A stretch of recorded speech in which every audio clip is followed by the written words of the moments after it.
সুপ্রভাত, শুভ সকাল। আরো একটি নতুন ভিডিওতে আপনাদের সকলকে স্বাগত। আমরা কিন্তু অনেকেই জানি সতীপীঠের কথা, যে ভগবান শ্রীহরি বিষ্ণু তার সুদর্শন চক্র দ্বারা সতী মায়ের 51টি খণ্ড করেছিলেন এবং সেখান থেকে 51টি সতীপীঠ সৃষ্টি হয় বা আবির্ভূত হয়। এছাড়াও ভারতবর্ষ তথা পশ্চিমবাংলার বুকে এমন একটি মন্দির রয়েছে যেখানে একই মন্দিরে 51টি সতীপীঠ রয়েছে। হ্যাঁ, একদম ঠিক শুনেছেন, একই মন্দিরে 51টি সতীপীঠ। এবার হয়তো আপনাদের জানতে ইচ্ছা করছে সেই মন্দিরটি কোথায়। তো এর বিষয়ে জানতে হলে আমাদের কিন্তু ভিডিওটি শেষ পর্যন্ত অবশ্যই দেখতে হবে। তো আজকের এই ভিডিওটি শেষ পর্যন্ত অবশ্যই দেখুন এবং বিশ্বজিৎ ট্রাভেল ব্লগ চ্যানেলের সঙ্গে সদা সর্বদাই জুড়ে থাকুন। তো আজকের আমার এই ভিডিওটি আমি শুরু করছি আমার শহর কান্দি থেকে।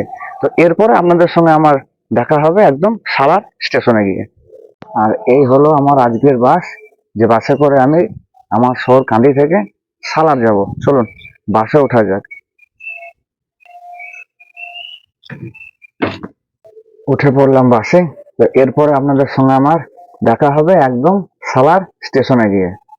ঘড়ির কাঁটায় সকাল 5:38। এই মুহূর্তে আমি এসে পৌঁছালাম সালার স্টেশনে। আর সালার থেকে কোন্নগর পর্যন্ত আজকে আমি রান করব 148 কিলোমিটার রাস্তা, যার সময় লাগবে প্রায় 3 থেকে 3.5 ঘন্টার মতন। আর ভাড়া পড়লো জন প্রতি 35 টাকা।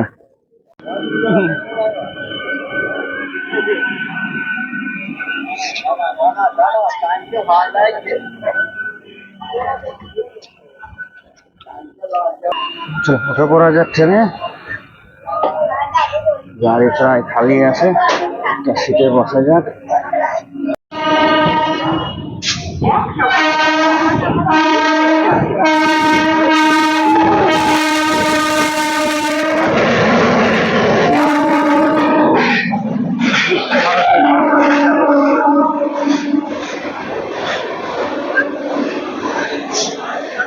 সময় এখন বেলা 11টা।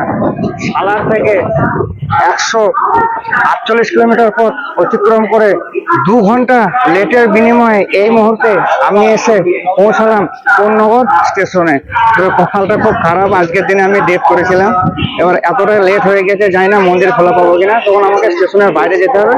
চলুন তাহলে স্টেশনের বাইরে যাই।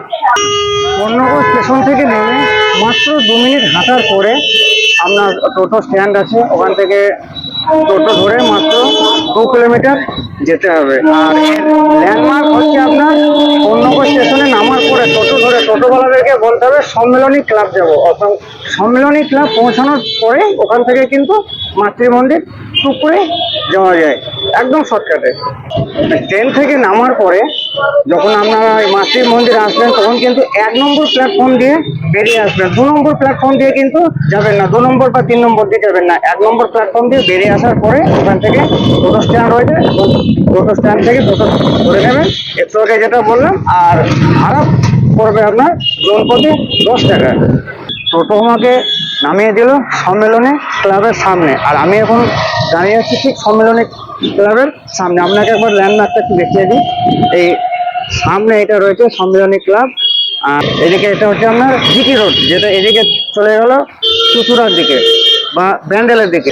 আর এই রাস্তাটা সোজা আপনার চলে যাচ্ছে হাওড়ার দিকে।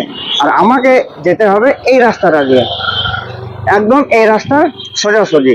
আর আমার পেছনেই রয়েছে সম্মেলনী ক্লাব।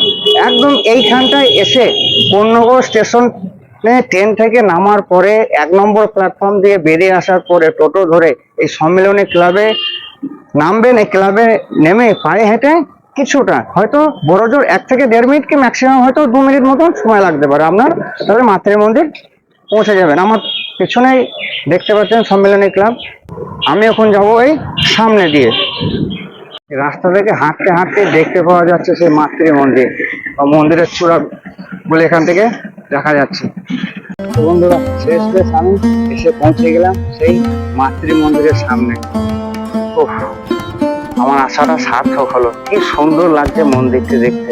মন্দিরের সামনে রয়েছে সেই মহাভারতের সিনটিকে সুন্দরভাবে এখানে ফুটিয়ে তোলা রয়েছে। ভগবান শ্রীকৃষ্ণ অর্জুনের রথের সারথি হয়েছেন এবং তার পাশেই রয়েছে নারায়ণের বিশ্বরূপ আর দুই পাশে রয়েছে জয়া এবং বিজয়া, আর বাঁ পাশে রয়েছে শ্রীহরি নারায়ণ অনন্ত শয্যায় রয়েছেন এবং দুটি হাতি সুন্দরভাবে ধরে রয়েছে। দারুণ দেখতে, দারুণ, এক কথায় অসাধারণ। আর এ পাশে রয়েছে দেবাদিদেব মহাদেব সতীকে কাঁধে করে নিয়ে যে পুরোই কাণ্ড ঘটিয়েছিলেন সেই সিনটিকে এখানে সুন্দরভাবে ফুটিয়ে তুলে ধরা রয়েছে। আর দুই পাশে দুটো হাতি রয়েছে। মন্দিরের কারুকার্যগুলো কি সুন্দর, একদম চোখ জোড়ানোর মতো।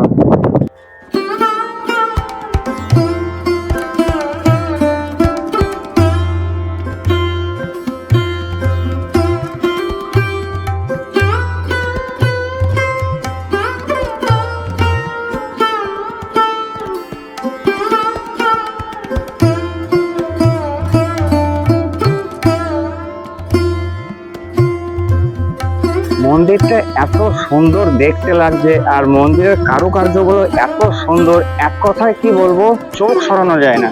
কি সুন্দরভাবে ডিজাইনগুলো করা রয়েছে, নকশাগুলো করা রয়েছে। আর পুরো মন্দিরটা কিন্তু গেরুয়া রঙের করানো আছে।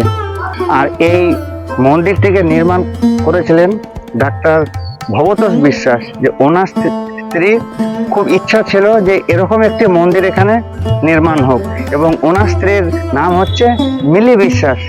তো চলুন এবার আমরা মন্দিরের ভেতরে প্রবেশ করি। তো আমরা মন্দিরের ভেতরে প্রবেশ করে গেলাম, এবং প্রবেশ করার সঙ্গে সঙ্গেই সামনেখানে রয়েছেন স্বামী বিবেকানন্দর একটি স্ট্যাচু সুন্দরভাবে বানানো রয়েছে। আর এই যে বাঁ পাশে এই সব 51 সতীপীঠের যে 51টি দেবী পূজিত হয়েছেন তাদের মূর্তিগুলো সুন্দরভাবে এখানে ফুটিয়ে তোলা রয়েছে, এবং কোন জায়গায় কোন রূপে বিরাজ করছেন তাদের নামগুলোও কিন্তু সুন্দরভাবে এখানে লেখা রয়েছে।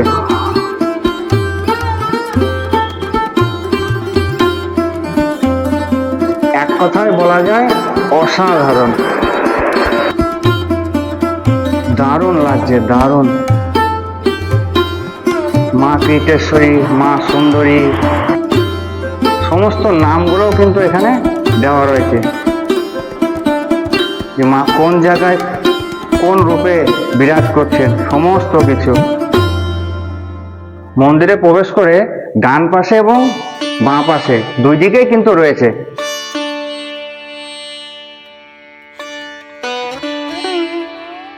কি সুন্দর লাগছে, বলে বোঝানো যাবে না, এত সুন্দর লাগছে।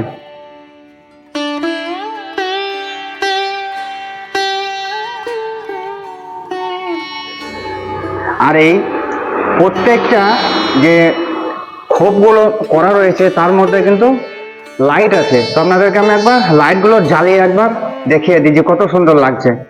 এই যে লাইটগুলো জ্বালার পরে কত সুন্দর লাগছে। হয়তো এক আধটা লাইট জ্বলছে না, হয়তো কোনো কারণে খারাপ হয়ে গেছে বা কিছু।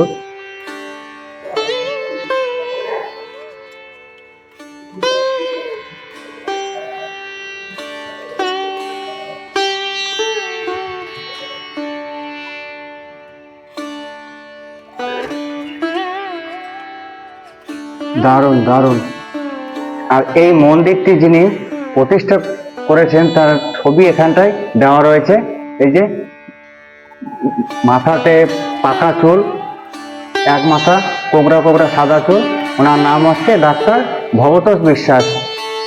আর ভেতরে রয়েছে 3টে গর্ভগৃহ। আর এইখানকার মূল যে গর্ভগৃহ সেটি হচ্ছে, মানে মূল যে আরাধ্যা দেবী তিনি হচ্ছেন মা দুর্গা। মায়ের মুখটি কি সুন্দর, একদম পুরো রাজরানীর বেশে। এবং এখানে মা দুর্গা কিন্তু সপরিবারে বিরাজ করছেন। এখানে বাঁ পাশে রয়েছে সিদ্ধিদাতা গণেশ, মা লক্ষ্মী, এবং ডান পাশে রয়েছেন মা সরস্বতী এবং কার্তিক ঠাকুর। আর এদিকে বাঁ পাশে রয়েছে শ্রী শ্রী পরমহংসদেব রামকৃষ্ণ ঠাকুর। আর ডান পাশে রয়েছেন মা শারদাময়ী। আর ঠিক তার ডান পাশে রয়েছে এখানে 12টি জ্যোতির্লিঙ্গ। আর মধ্যে এখানে রয়েছে বড় একটি শিবলিঙ্গ। আর সামনে রয়েছেন দেবাদিদেব মহাদেব। মহাদেবকে কি সুন্দর লাগছে। আর ওপরে বাঁ পাশে রয়েছেন ব্রহ্মদেব এবং ডান পাশে রয়েছেন শ্রীহরি নারায়ণ। মাথার ওপরে ঝাড়বাতিটা কি সুন্দরভাবে দেওয়া রয়েছে। আর সিলিং এর কাজটা অতুলনীয়, কি সুন্দর নকশা।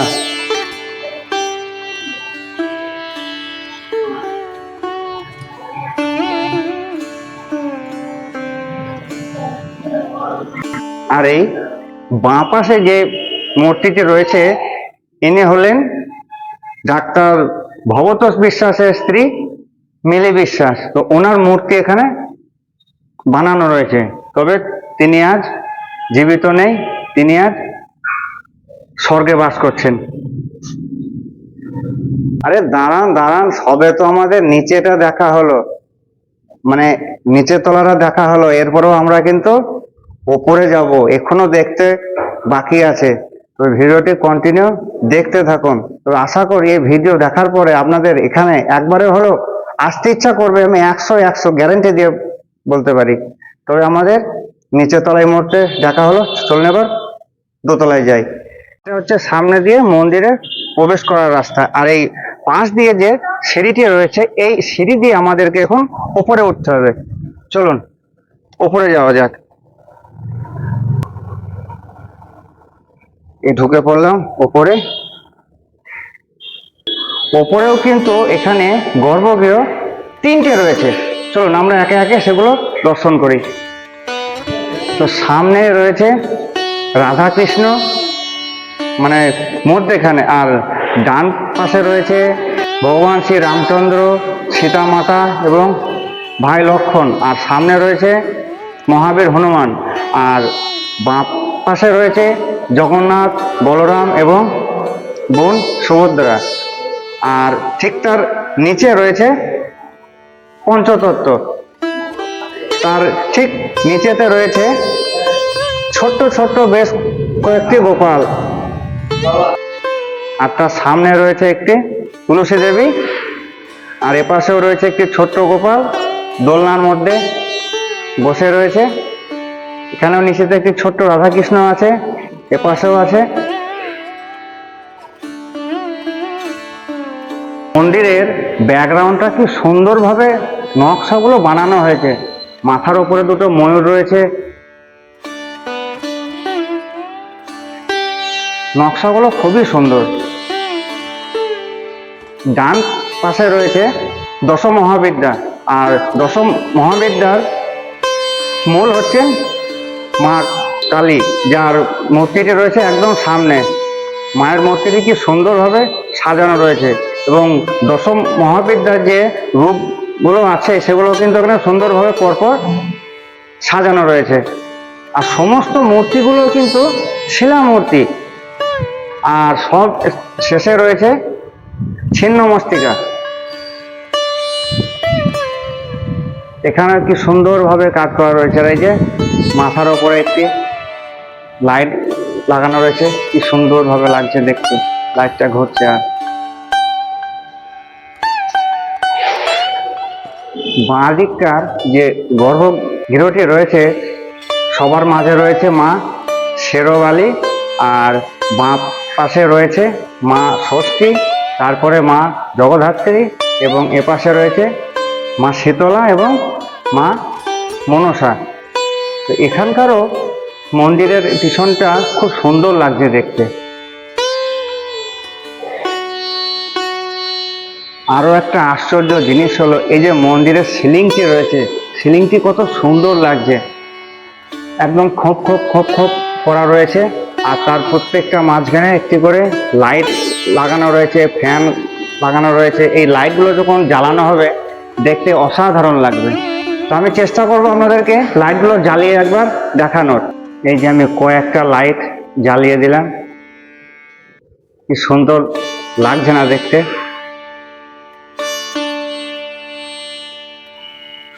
আর এই মন্দিরের গর্ভগৃহ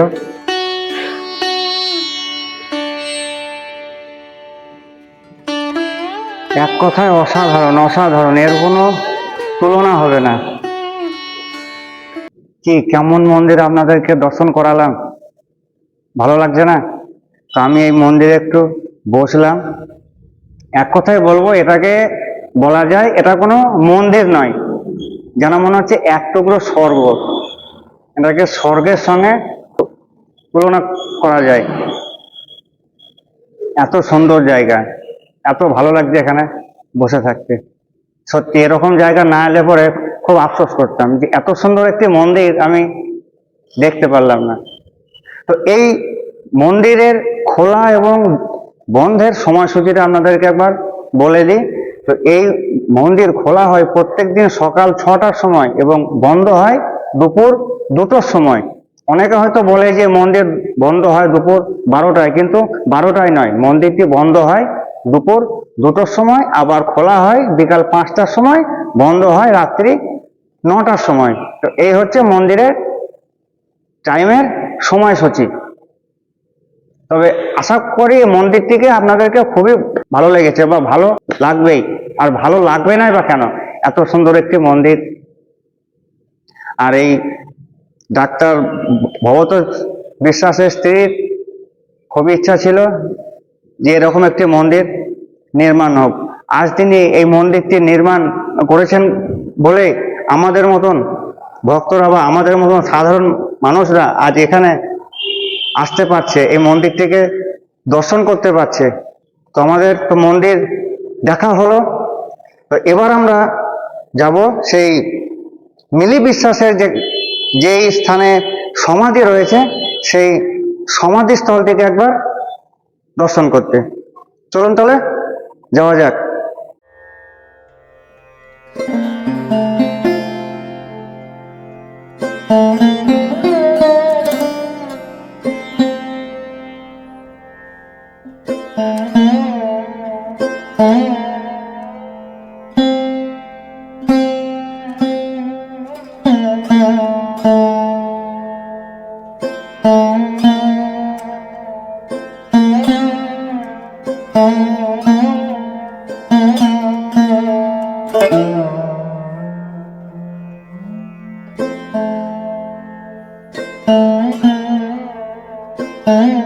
এখানে দুর্গাপুজোর সময় ধুমধাম করে দুর্গাপুজো পালন হয়, কালী পুজোর সময় কালী পুজো পালন হয়, এই জগদ্ধাত্রী পুজোর সময় জগদ্ধাত্রী পুজো, বা এখানে যতগুলো আমরা এখানে দেবীর মূর্তি দর্শন করলাম, যখন যে পুজোর সময় তখন কিন্তু সেই সব পুজোগুলো এই স্থানে পালন করা হয়। তো চলুন এবার সমাধিস্থলটি আমরা এবার দর্শন করি। এই হচ্ছে সেই সমাধি মন্দির। ডাক্তার ভবতোষ বিশ্বাসের স্ত্রী মিলি বিশ্বাসের এই স্থানে সমাধি রয়েছে। এই যে সামনে রয়েছে, এইটি হচ্ছে স্বর্গীয় মিলি বিশ্বাসের সমাধি।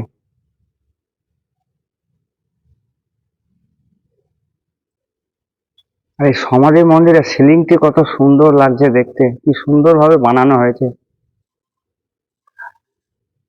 নকশাগুলো কত সুন্দর।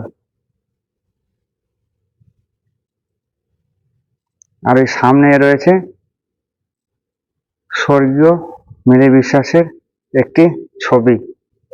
এরকম ভাগ্যবান না হলে এরকম জিনিস কিন্তু হয় না। তিনি চেয়েছিলেন যে এরকম মন্দির তার বাড়িতে নির্মাণ হোক। হ্যাঁ, একটা কথা আপনাদেরকে বলা হয়নি, এই সম্পূর্ণ মন্দিরটি কিন্তু বাড়ির মধ্যে। তো তিনি আজ এই মন্দিরটি বানিয়েছিলেন বলে আমাদের মতন মানুষরা আজ এখানে আসতে পারছে। সত্যি তিনি ভাগ্যবতী ছিলেন। আর আরো একটা কথা আপনাদেরকে বলি, এই মন্দিরে কিন্তু প্রত্যেক দিন নিত্য সেবা বা নিত্য পুজো কিন্তু হয়ে থাকে। আর দ্বিতীয়ত হচ্ছে, এখানে কিন্তু কোনো রকম কোনো ভক্তদেরকে বসে কিন্তু ভোগ প্রসাদ খাওয়ানো হয় না। ভোগ প্রসাদ খাওয়ানো হয় সেই সব দিনে যখন আপনার দুর্গা পুজো হয়, কালী পুজো হয়, জগদ্ধাত্রী পুজো হয়, মা শেরাবালি পুজো হয়, এইসব যখন পুজোগুলো হয় তখন ভক্তদেরকে কিন্তু এই স্থানে বসিয়ে প্রসাদ খাওয়ানো হয়। আর তাছাড়া প্রত্যেক দিন নিত্য সেবা দেওয়ার পরে সবারই হাতে ফলের প্রসাদ দেওয়া হয়।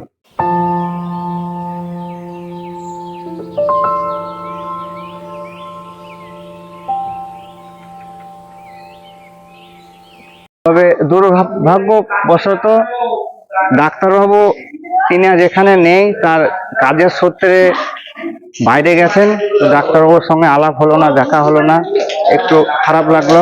তো ওনার সঙ্গে যদি একটু সাক্ষাৎ করতে পারতাম তাহলে হয়তো একটু ভালো লাগতো। চলুন এবার মন্দিরের বাইরে যাই। আর কিছু কথা আপনাদেরকে আমি জানিয়ে রাখি যে আজিমগঞ্জ ভায়া কাটোয়া হয়ে হাওড়া যে সমস্ত লোকাল ট্রেনগুলো চলে তাদের কিন্তু কারোরই কোন্নগর স্টেশনে স্টপেজ নেই, কোনো ট্রেনই কিন্তু কোন্নগর স্টেশনে দাঁড়ায় না। শুধুমাত্র কাটোয়া থেকে কয়েকটা ট্রেন যেগুলো আপনার হাওড়া যায়, ওই কয়েকটা ট্রেনই আপনার কোন্নগর স্টেশনে দাঁড়ায়। তো তাদের ওই টাইম টেবিলটা আমি স্ক্রিনের মধ্যে দিয়ে দেবো, দেখে নেবেন।